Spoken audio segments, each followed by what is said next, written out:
Hoje é quinta-feira, 28 de novembro de 2024. Ontem à noite, finalmente veio a público o tão aguardado pacote de medidas fiscais para viabilizar o cumprimento do arcabouço fiscal. Era para ser um pacote centrado no gasto, com mudanças nas regras que fazem com que as despesas obrigatórias subam de forma incompatível com os limites do arcabouço fiscal, né? É, e também para alcançar as metas de déficit para 2025, déficit zero, e 2026, no superávit 0,25. Mesmo apesar disso, né, de ser algo que se aguardava e se demandava, né, é, quando o teor do pacote vazou, ontem, no meio da tarde, ou no começo da tarde, os mercados de ativos tiveram uma péssima reação, que prosseguiu hoje de manhã, hoje, quinta-feira, pela manhã, até agora, né? Ontem o dólar subiu 1,8% diante do real, isso num dia em que o dólar estava se desvalorizando frente a outras moedas, né? E a Bolsa caiu 1,7%. Os juros futuros também dispararam. No caso do papel para início de 2029, do contrato para início de 2029, subiu de 13,08% para 13,45%, só na parte da tarde, né? Hoje continuou, até o momento que nós estamos gravando esse podcast, início da tarde de quinta-feira, o dólar subiu mais 1,2%, encostou, chegou muito próximo dos R$ 6, enquanto que a Bolsa caiu mais 1,2%, baixando lá para em torno para casa dos 126 mil pontos. Por que essa reação é tão negativa e que complica muito as coisas para a política econômica, para o governo? Em primeiro lugar, porque o pacote veio desidratado, bastante desidratado em relação ao que vinha sendo anunciado, né, esperado nos últimos dias, né, na verdade, nas últimas 3 semanas, pelo menos. Né? Isso dá uma sinalização negativa. Em segundo lugar, porque o pacote ele era um pacote de redução de gastos e vem encabeçado por um mega aumento de gasto tributário, ou seja, um mega aumento do déficit associado à isenção do imposto de renda para aquelas rendas até R$ 5.000 por mês. Isso aí beneficia 36 milhões de contribuintes, que é mais ou menos quase 80%, essa é a ordem de grandeza, dos contribuintes brasileiros, que é uma coisa impressionante. 80% dos contribuintes saem da base tributária, né? E isso aí custaria, segundo estimativas, cerca de 45 bilhões de reais aos cofres públicos. Né? Então, se começar um pacote que é para reduzir o gasto, aumentando o déficit em 45 bilhões, realmente isso passa uma mensagem muito negativa. Né? Embora o governo tenha dito que deve compensar esse montante com o aumento da tributação sobre aqueles que recebem acima de 50 mil, é uma medida de justiça tributária que, nesse aspecto, parece bastante razoável, mas sabe-se que o Congresso tem uma resistência enorme em aprovar aumento de impostos. Né? E por mais que se diga o contrário, há um risco muito grande de passar só a isenção sem a criação de impostos compensatórios, ou pelo menos compensatórios, suficientemente compensatórios para essa queda de arrecadação. Bom, as medidas ainda não estão inteiramente detalhadas, ainda vão ser enviadas para o Congresso, etc., mas a gente pode ver que tem três tipos de medida. O primeiro tipo é o mais importante, é aquele que mexeria digamos assim, com a dinâmica dos gastos obrigatórios, que é a questão mais preocupante. Esses gastos obrigatórios não só estavam subindo excessivamente, comprometendo o resultado primário, etc., mas também, como existe um teto de 2,5%, eles estavam tendendo a comprimir os gastos não obrigatórios de uma forma insustentável. É, então, esse tipo de medida, em relação ao que estava sendo aguardado, foi muito pouco. Elas foram bastante desidratadas. Em primeiro lugar, a medida que seria mais importante, que é a mudança na lei do salário mínimo, né? Foi anunciado, né, que o salário mínimo subiria no máximo 2,5% real para ser compatível com o arcabouço fiscal, mas na apresentação que o Ministério da Fazenda fez do pacote, está dito que está mantida a regra de crescimento pelo PIB até o máximo de 2,5%. Então, não é que vai poder ser feito um ajuste, um reajuste discricionário, dependendo do que a economia permite, etc., cada ano. Não, vai ser o crescimento do PIB até o limite de 2,5%. Se o PIB crescer 3, cresce 2,5%. Se o PIB crescer 2,5%, é 2,5%. Então, isso nos próximos, neste ano e no próximo, e em 2026 também não vai fazer muita diferença. Imagina, 2026 seria o crescimento desse ano, que deve ser acima de 3%. Então vai ser 2,5%. Se vigorar essa regra tal qual está na apresentação do Ministério da Fazenda. Outros gastos que têm uma dinâmica obrigatória, têm uma dinâmica, na verdade, até explosiva. BPC, não houve medidas para mudar, só o pente fino, que na verdade um requentamento do que já tinha sido anunciado antes, que já estava sendo feito. Não se mexeu nos pisos para saúde e educação, que chegou a ser vinculado. A ministra do Planejamento disse que isso ia ser feito, não foi mexido. O abono salarial, que ia ser 1,5 do salário mínimo, acabou ficando em 1,87 do salário mínimo e vai sendo corrigido anualmente pelo INPC, até chegar uma vez e meio o salário mínimo, que isso aí vai demorar muito tempo. Então, na verdade, esses gastos, né, que tem uma dinâmica muito, né, complicada, uma dinâmica perversa, aí, pouco foi feito. Quer dizer, frente ao que se esperava foi muito pouco. Né? Seguro-desemprego. Não sei se o seguro-desemprego não houve nada, nenhuma mudança. Nada foi anunciado em relação a isso. Agora, as outras medidas são uma série de medidas de pente fino, maior rigor, que é ótimo. Isso sempre deve ser feito. Só que isso não é um pacote de ajuste fiscal. Isso é o que sempre deve ser feito. Vamos usar biometria, vamos fazer recadastramento de quem já está com cadastros atualizados, etc, etc. Isso é o que sempre, isso, para zelar bem pelo dinheiro público, isso deve ser feito continuamente. Né? Vamos ver se isso aí quanto isso aí pode eventualmente render, no momento que o governo busca conter a expansão dos gastos. E, por último, medidas para promover a justiça fiscal, que é ótimo, né?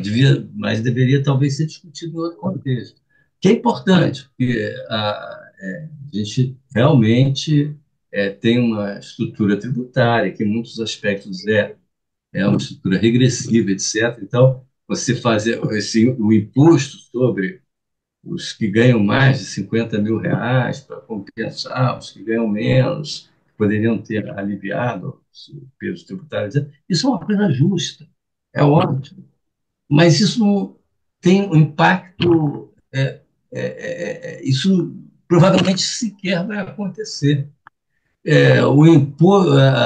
As mudanças também em relação à aposentadoria e pensões dos militares. Claro, justo, porque era, era uma camada muito privilegiada em relação aos demais. Mas isso aí tem uma contribuição mínima. Isso aí não é efetivamente uma política que vai influenciar de forma importante nos gastos. Então, queria colocar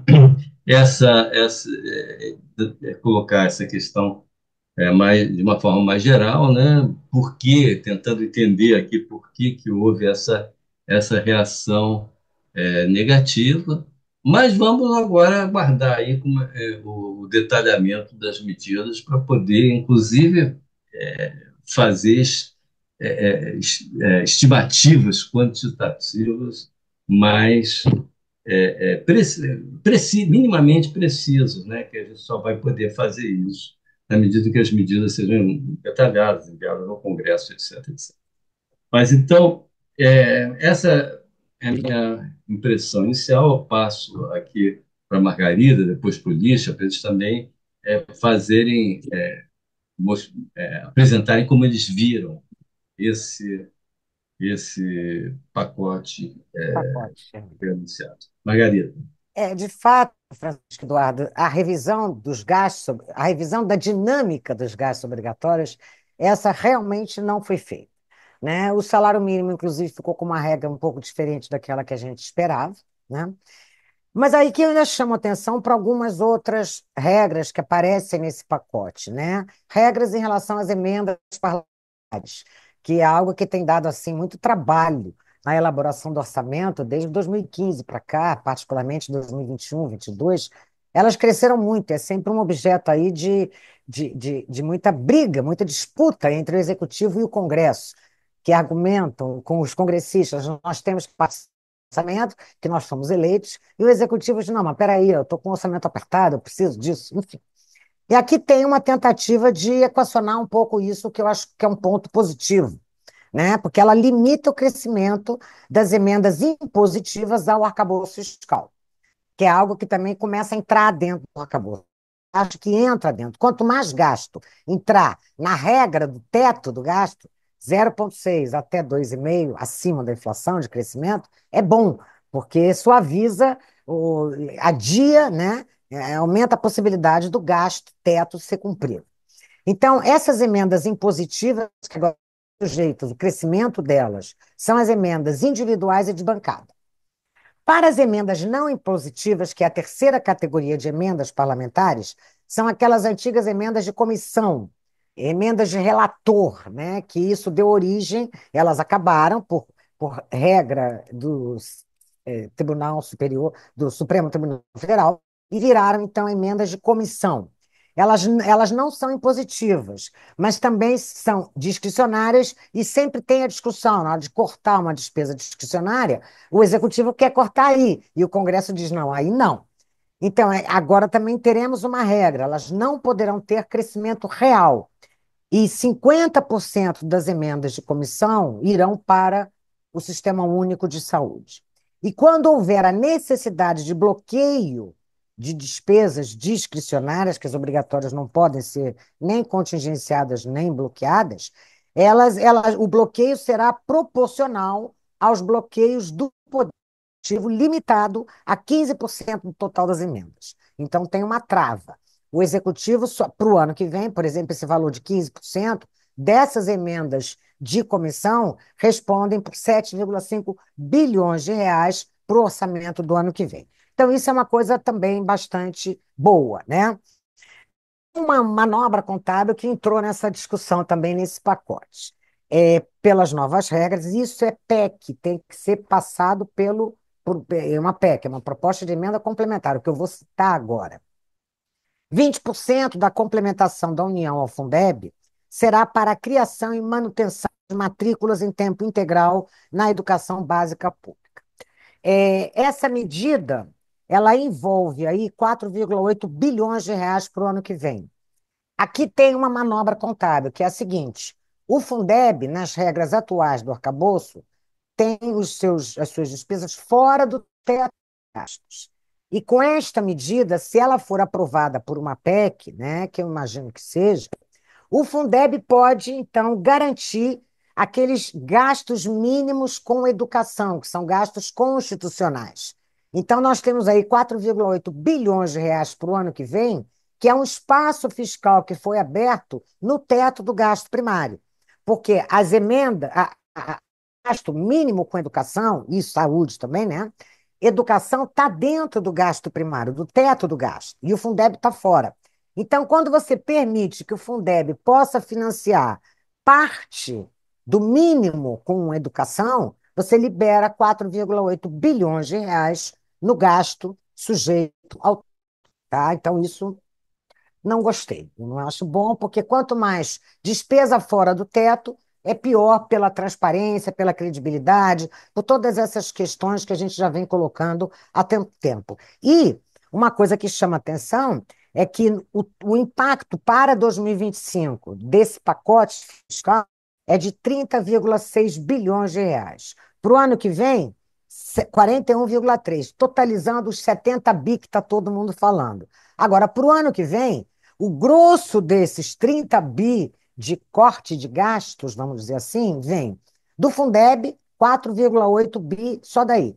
Da desvinculação das receitas da União até 2032, no valor de 30%. Isso, a economia que você pretende aí é 3,6 bi, ou seja, é gasto vinculado à receita que não precisa ser gasto naquilo. Provavelmente vai ser em outro gasto, né? E o governo está contabilizando como queda de gasto, que não necessariamente será, porque é uma liberação de receita vinculada que ela perde essa vinculação. O governo pode usar onde quiser, então não necessariamente é queda de gastos, chamando atenção. Então, aí, só essas duas despesas já são as mais importantes nessa queda esperada de 30 bi. Fora isso, as emendas parlamentares. Então, 4,8 bi do Fundeb, 3,6 bi da DRU e 6,7 bi das emendas parlamentares é o que sustenta a queda de 30,6 no gasto. O resto é muito pequenininho. O salário mínimo, essa nova regra do salário mínimo, ela vai economizar ano que vem 2,2 bilhões de reais. O pente fino do Bolsa Família e do BPC, né, e incluindo aí a biometria, são 5 bilhões de reais, é muito pouco, né? Isso não tem muito mal. O abono salarial vai economizar 0,1 bilhão de reais. É muito pouco. Então, isso é que chama atenção e realmente é a frustração que temos todos nós, que com certeza, em 2026, a gente estará de novo discutindo uma revisão dos gastos obrigatórios ou revisão das regras fiscais, que é pior ainda, né? Do arcabouço. Tomara que a gente consiga um ano de eleição, a gente sabe que isso é praticamente impossível em ano de eleição, ninguém quer tocar nessa discussão, nesse tema que é tão espinhoso, mas a gente vai estar aí de novo com o encontro marcado com essa discussão de gastos obrigatórios. Então, era isso que eu queria colocar. Vamos aguardar também o detalhamento, porque grande parte das medidas precisa de PEC e a outra parte de projeto de lei, né? Salário mínimo é projeto de lei, pente fino do Bolsa Família, não entendi, é projeto de lei, a reforma dos militares é projeto de lei, e o resto é PEC. Abono salarial é PEC, Fundeb é PEC, DRU é PEC, subsídios e subvenções também passa por PEC, e aí a aprovação também é mais complicada. E a reforma do imposto de renda também, mas ela não está contemplada como uma medida de redução de gasto, porque ela vai ser, em princípio, compensada por um aumento da taxação para os super ricos, né? Lixa, passo para você a palavra. Obrigado, Margarida. Não, eu gostaria, já que vocês já fizeram uma boa resenha, não, uma apresentação das medidas, interpretar um pouquinho, não, o que o mercado achou, tá? De fato, Margarida agora já falou que basicamente, Francisco Eduardo também, que o arcabouço acabou frustrando as expectativas de que a gente teria alguma mudança estrutural, não? Que tratasse a expansão ou a dinâmica de longo prazo dos gastos públicos, tá? Basicamente, a visão que tem no mercado de que essa mudança estrutural vai acontecer só no próximo governo. Então, a gente deve esperar até 2027 para ter uma nova discussão, não sobre essas medidas, não sobre medidas pontuais ou ajustes circunstanciais de alguns gastos, mas um debate mais sobre dinâmicas mais permanentes ou estruturais dos gastos públicos, tá? Uma pergunta que o mercado se faz é se o pacote, este pacote anunciado ontem, consegue comprar 2 anos de espera, ou seja, consegue 2 anos, 2025 e 2026. A professora Margarida já nos deu a resposta de que não. Ou seja, em princípio, poderemos ter um shutdown, podemos ter alguma crise, alguma revisão já em 2026 e deveremos ter alguns pequenos ajustes, tá? Mas tem dentro do mercado uma visão, digamos, um pouquinho mais otimista de que a gente possa aguentar todo o ano 2026. De qualquer forma, está claro que as condições financeiras para este final, para estes 2 últimos anos do governo Lula, vão ser muito mais de estresse ou de pressão financeira do que a gente esperava, tá? Ou seja, o dólar que Francisco Eduardo colocou, que já está no patamar de eh, US$ 6, R$ 6 por dólar. O Ibovespa, que caiu para um patamar de 126 mil pontos. Taxas de juros, Francisco Eduardo citou a taxa de 2029, mas se a gente vê a de 2026 ou 2025, já está em quase 14% ao ano. Então, vamos ter juros de 14%, câmbio a 6%, Ibovespa abaixo de 130 mil pontos. Ou seja, condições financeiras muito mais apertadas do que a gente tinha, que, como a gente sabe, afetam a dinâmica do nível de atividade. Tá? Então, isso também devemos ter alguma ajustes nas perspectivas que a gente pode ter para o ano 2025 e 2026, nestas novas condições financeiras, tá? Por outro lado, temos que destacar sempre que temos um cenário internacional também um pouco mais desafiador, basicamente por causa da administração Trump, que existem algumas incertezas, e por causa também dos conflitos, das guerras e dos problemas geopolíticos que hoje a gente tem no mundo e que coloca a situação brasileira numa situação um pouco mais frágil, tá? Em caso de que existam choques maiores, tá? Então a gente tem essa perspectiva de uma economia um pouco mais, não, em uma situação um pouco mais frágil e situação em condições financeiras mais estressadas, não? Bom, nós hoje fizemos essa avaliação aqui mais em cima do laço, né?